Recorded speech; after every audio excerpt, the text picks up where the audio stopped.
You know what pisses me off? Inconsiderate folks. I'm trying to film a video here. Sorry, dude. If you thought crazy stuff only happened to me when my family was around, you'd be sorely mistaken. I've always been a magnet for crazy, especially during the school years. You ever get really mad at someone for no reason? Or maybe the reason, but what you say in response to them makes no sense because you're just angry for no reason, you're just upset? Well, this one time we were in college, and I'm sure you've all heard the phrase dead ass at some point in your life. Just like, dead ass? Like, is that true? Really? Right? Really? Really? And apparently I was upset with somebody for some reason at one point, and somebody said dead ass, and I looked right at them at college and I said, no, live ass! And I was just, I don't know where it came from, but it made sense at the time. Remember, trust me, I'm a ninja. Yeah, yeah. There's also things that you do when you're angry. Like when I was actively taking Taekwondo, I don't know why I suddenly turned into like those cat videos where they want another treat and they go like this. No, it's not what no. I ain't about that cat life. Nah, dogs all the way, yo. But I digress. So it was one time in college, one time in high school, we had a field trip to a park, and we were celebrating that our school was open. My first high school was a magnet school. We were happy that we had lasted that long, and sadly that was our last year there, which is very go back to my second high school, which was also my middle school, and just ice cream. But anyway, I got into an argument with a friend of mine who lived up the street. It's actually the little brother of the one that I usually hung out with. But we were still pretty cool. And we got into an argument, and I was mad that day because he kept insulting me, but this he was using didn't work. Like the way he was using it meant that he didn't understand what it was. And this pissed me off to no end, because if you're gonna insult somebody, you gotta do it right. You have to have it make sense. So I'm trying actively to be like, no, let me help you make fun of me. Let me help you. And that just made him angry, and it made me angry. And I was so pissed off that I went off, and at the time I was still actively taking Taekwondo, and I went and did my forms, because that's what I would do to calm down. I'm not really too keen on the meditation thing. I meditated when I was younger, when I was like really upset with things. But then I don't know, meditation doesn't do for me what it used to. So I went and did my form. And when you do martial arts, you know, the end goal is really to be able to do things out of reflex, to do things without thinking, to just react to what's happening and defend yourself. And while I'm doing my forms, I'm in martial arts mode, so I'm doing my form, and he comes over to apologize. And at the particular moment that he walked over to me was a time that I was supposed to turn around and kick. So he comes over to me, and he was gonna apologize, but he happened to walk a bit too close. So in the middle of me, you know, I turned around and I kicked, and he was there. So I ended up kicking him in the chest. And like that, I probably could have got away with explaining, like, I'm sorry, it was part of the form, I didn't know you were there. However, out of reflex, once I connected like shin to chest, I punched him in the face.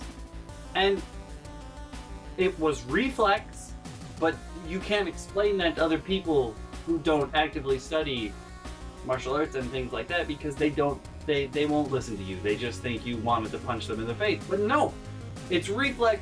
After you kick them, you punch. You just kick, and the kick connects, you know it connects, and then bam. The kick is like a hit confirm if you were playing a fighting game. You know it connected, so it's time to move on. And he was not too happy, and I was so upset because I really did not intend to punch this kid in the face after I kicked him in the chest. It's just what happened, man. It was reflex. And I was like, I'm so sorry. And at that point, I was really pumped up on adrenaline, so I'm trying to apologize, and I'm like, I'm so sorry. Well, how about you punch me in the face in return? Yeah. And because I was so hopped up, because I was so hopped up on adrenaline at the time, I closed my eyes, he punched me in the face, and I didn't feel it. So I asked why he was taking so long to punch me in the face, and that made him even angrier. And just, I'm sorry, okay? I was trying to make it right. I was trying, it didn't work out that way. I'm sorry. Although, afterwards, I realized he did in fact punch me in the mouth because I had braces at the time, and he punched my lip into my braces, and the inside of my mouth was bleeding. And people were like, "Are you okay?" And I was like, "What's wrong?" And they were like, "You bleeding?" And I was like, "Oh, okay." Alright, so freshman year, this one time. Remember how I lived next to Wolverine? Or, as you guys better know, Smokestack Shirt. And Smokestack Shirt was dating partner. And I'm not sure if you've heard too many partner stories so far, but here's a partner story I think you'll enjoy. But not really, because it makes me very angry to this day. So, at one point, partner and I were pretty cool, because she was always in Smokestack Shirt's room, and so we saw each other all the time because he's my neighbor. And we were pretty cool, and she was having a really rough time. So, partner came into my room and talked to me about it, and she's crying on my shoulder. Okay. Now, one thing you need to know about my family, one thing you needed to know about my family when I was a freshman and I left, was that they called me incessantly. Especially the Banshee, she would just call me and keep me on the phone for like 5 hours, saying absolutely fucking nothing. Like, that pisses me off to no end, because number one, I don't like being on the phone. And that's because I can't concentrate, and also phones give me headaches, so I don't want to be on them. It's pretty much as simple as that. I don't want to be on the phone, but people like to keep me on the phone to say nothing. It would just be silence for hours, and you can't hang up because they'll call you back, which sucks. But when I was a freshman, we had a landline in the room, because my mom gave me a phone. She was like, "This is just in case we need to reach you." Stupid fucking idea. Don't accept that. No. So we had a landline in the room. We also had my cell phone. So what would happen is someone in my family, either Banshee, the favorite child, or my mom, would call the landline. And if no one picked up, then they would call my phone. And if no one picked up my cell phone, then they would tell one of the other members of the family to do the same thing. So they wouldn't stop fucking calling. They would cycle between the landline and my cell phone, and then another person would take over as if I was screening the calls like, "No, I'm not, I'm busy, so fuck you, fuck you." So they called the landline, they called my cell phone. Then somebody else called the landline and called my cell phone. And at the second time of calling my cell phone, I picked up and I go, "What? Now is not a good time, stop fucking calling!" While she's partner's crying on my shoulder. I'm just so fucking mad that they won't fucking stop calling. And you'd think that that would be like, "Oh, you told them to stop fucking calling, so they hung up and they stopped fucking calling." No! My mom kept fucking, no, it was my sister. No, I'm not sure if it was my mom or Banshee. I'm not actually sure which family member it was at that time when I picked up, but I'm gonna assume it was the Banshee because she kept fucking talking. She wouldn't hang up. She was just like, "Oh, it's not a good time? Well, let me tell you about my day." And I was like, "Shut the fuck up!" And I can't deal with people who are like that, who are so fucking stupid that they wouldn't accept. "Now is not a good time. Please don't call again." Like, I don't know how more direct I could be, besides breaking each one of their fucking fingers off and being like, "Don't dial again!" So, this episode is called GRRR, and you can see I'm angry because these are things that piss me off during college. I'm getting all sweaty and angry too. That's the worst kind in the summer. But the worst part is, now that's a joke to my family. They think it's funny that I picked up the phone to be like, "Shut the fuck up!" And they're like, "Well, why would you pick up the phone?" What do you mean, why? Because you won't stop calling! Stop! But, to be fair, I've done stuff in college that I'm sure pissed off a lot of people. Like, I'm terrible at math. This is news to absolutely no one. If you've ever met me, I'm terrible at math. And one of the 3 times I was taking calculus, someone during one of our tests was playing music from their MP3 player. And I was like, wow, what a fucking dick. Who would do that? Like, I had enough trouble trying to figure out how to do math without music playing the whole time. And then, like, halfway, 3/4 through the test that we were taking, I was like, wait, I know that song.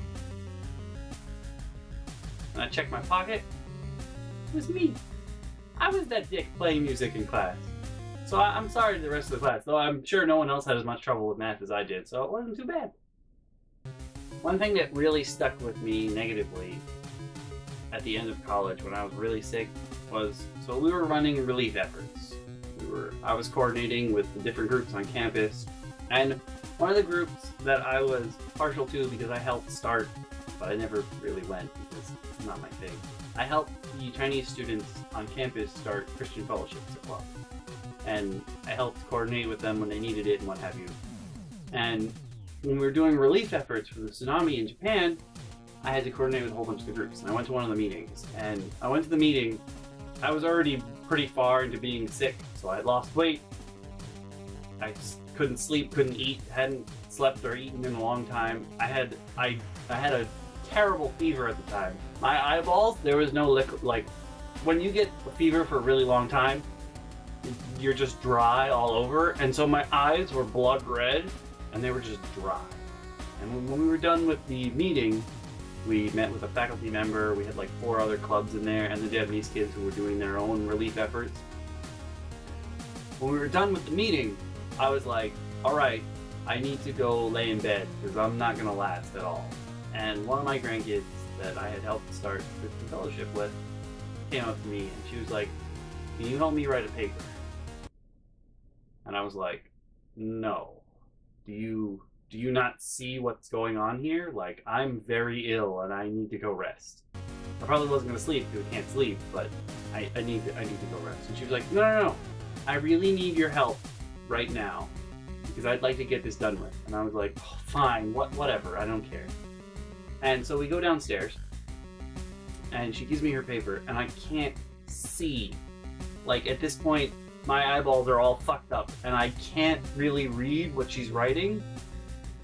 And it's only gonna get worse from there on out. Like, I need to rest. And I'm like, no, I would love to help you, but I can't. I really can't right now. And my grandkid starts to put me on a guilt trip. And I'm like, what? What? And she's basically like, no, see, I need to get this done right now and I need it to be right.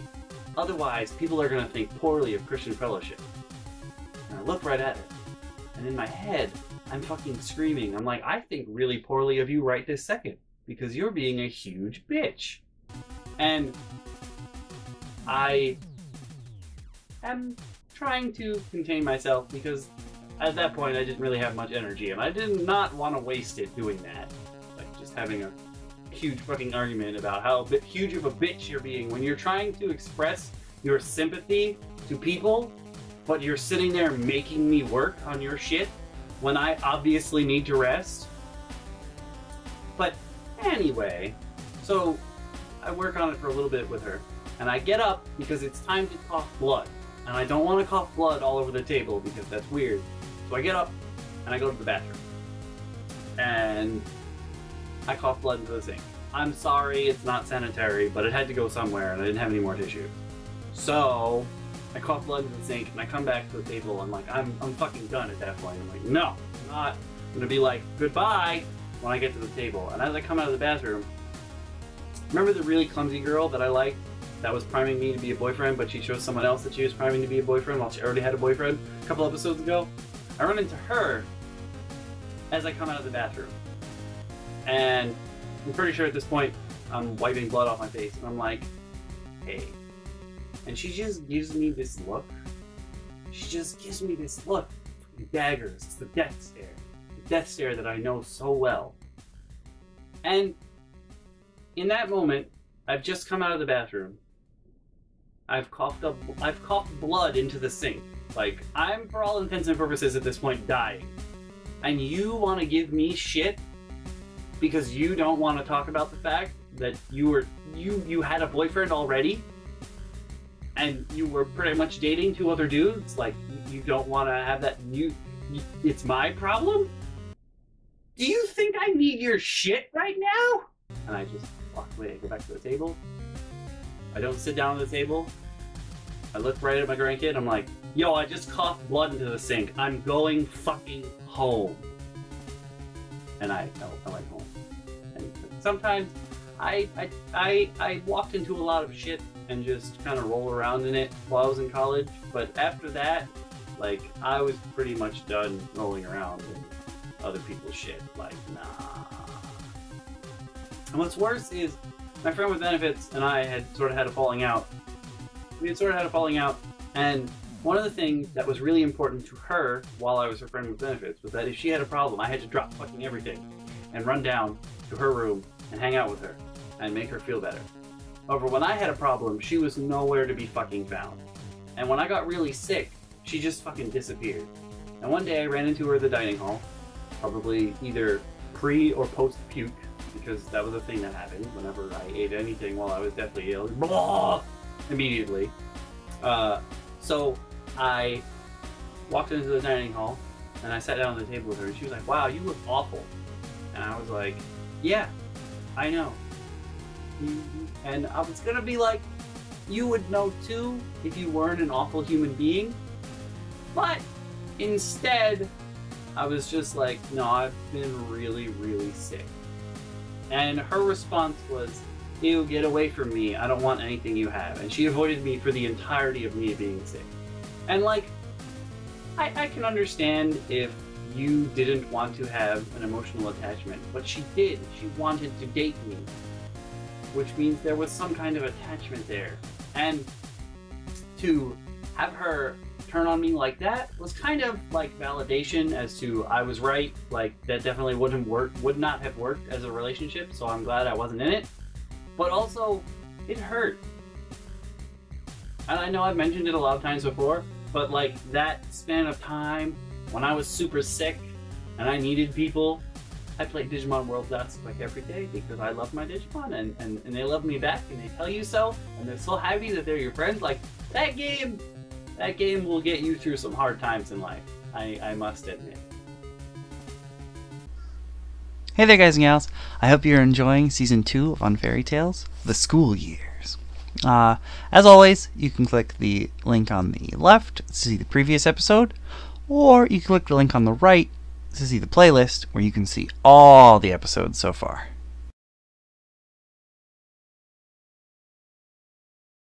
Look, I'm not even going to try in front and say that everyone who I met at college was an awful human being.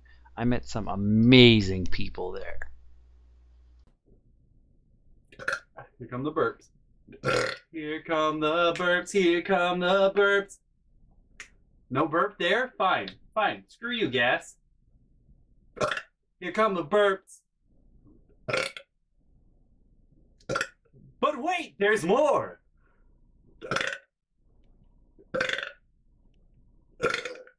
Oh my god, every time.